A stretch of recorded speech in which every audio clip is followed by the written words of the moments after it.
Elizabeth Holmes was once a $5 billion billionaire, but she now earns 31 cents per hour as a reentry clerk in a Texas prison. In 2014, Elizabeth Holmes was the face of a new era in medicine. She was the youngest self-made female billionaire in American history, with a net worth estimated at $5 billion. Her company Theranos promised to revolutionize healthcare with a device called the Edison. The claim was simple: a single drop of blood from a finger prick could run hundreds of diagnostic tests, faster and more accurately than conventional labs. But by 2018, the vision had vanished. Theranos dissolved, and Holmes found herself facing a federal grand jury. The story of Theranos didn't end with the company's collapse. It moved into the courtroom, where the actual mechanism of the fraud was finally laid bare. To understand the trial, you have to understand the wire fraud at the center of it. Wire fraud is a federal crime involving a scheme to defraud someone of money or property using electronic communications. Prosecutors allege that Holmes and her former CO and romantic partner, Ramesh Balwani, ran two separate schemes. One targeted investors, and the other targeted the patients who used their services. During the 15-week trial that began in August 2021, the government presented the evidence of how the deception worked. Holmes had told investors that the Edison analyzer could perform a full range of clinical tests. In reality, the evidence showed she knew the device had accuracy and reliability problems. It could only perform a limited number of tests and was slower than competing devices. To hide this, Theranos secretly used conventional third-party laboratory equipment to run the majority of its tests. Beyond the technology, the fraud extended to the business's perceived success. Holmes claimed Theranos would generate over $100 million in revenue in 2014 and $1 billion in 2015. The truth was that revenues were negligible. She even went as far as providing reports to investors that featured logos from major pharmaceutical companies, falsely suggesting those companies had endorsed the technology. She claimed the technology was deployed on the battlefield by the U.S. Department of Defense. In truth, military contracts provided limited revenue, and the technology was never deployed in the battlefield.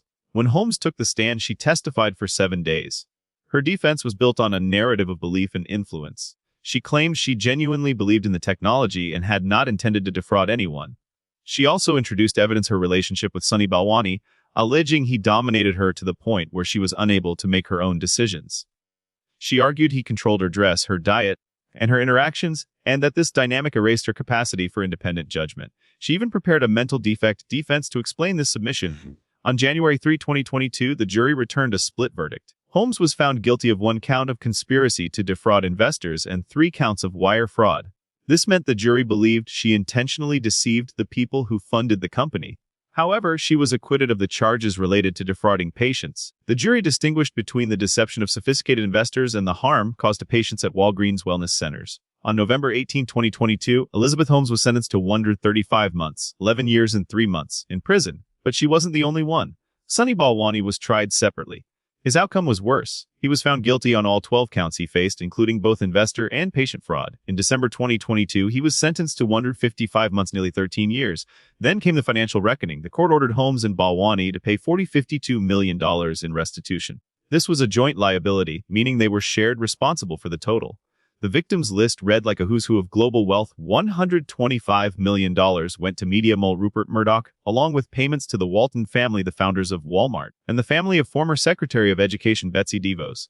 Corporate victims included Walgreens and Safeway. For years, Holmes fought to stay out of prison. She unsuccessfully attempted to delay her incarceration until May 30, 2023, when she finally reported to the federal prison camp in Bryan, Texas. This is a minimum security facility located about 100 miles from Houston. Inside, the former billionaire's life shifted drastically. She now works as a reentry clerk, earning 31 cents per hour, where she teaches fellow inmates how to write resumes and apply for benefits. Her legal battle continued even from behind bars. Holmes appealed her conviction to the 9th U.S. Circuit Court of Appeals. Her lawyers argued that the trial judge had committed legal errors, such as improperly admitting certain government reports and restricting the cross-examination of former laboratory director Adam Rosendorf. On February 24, 2025, the appeals court rejected every one of her arguments. The panel ruled that the evidence of fraud was overwhelming and that the victims' actual losses were equal to their total investments. A subsequent request for rehearing was denied on May 8, 2025. As of 2026, the legal landscape for Holmes has shifted toward a final, desperate gamble. In December 2025, reports emerged that she had begun campaigning for a presidential pardon or commutation from Donald Trump. By January 2026, she formally asked the administration to commute her sentence. However, this path is steep. Legal analysts note that her request faces strong opposition from the investors who lost hundreds of millions of dollars. Currently, Holmes's projected release date is August 16, 2032. This date reflects a 12th reduction granted by Judge Davila in March 2026 under revised sentencing guidelines, as well as good conduct credits. From the cover of Fortune magazine to a reentry clerk in a Texas prison camp, the trajectory of Elizabeth Holmes serves as a definitive case study in the cost of Silicon Valley's culture of overpromising.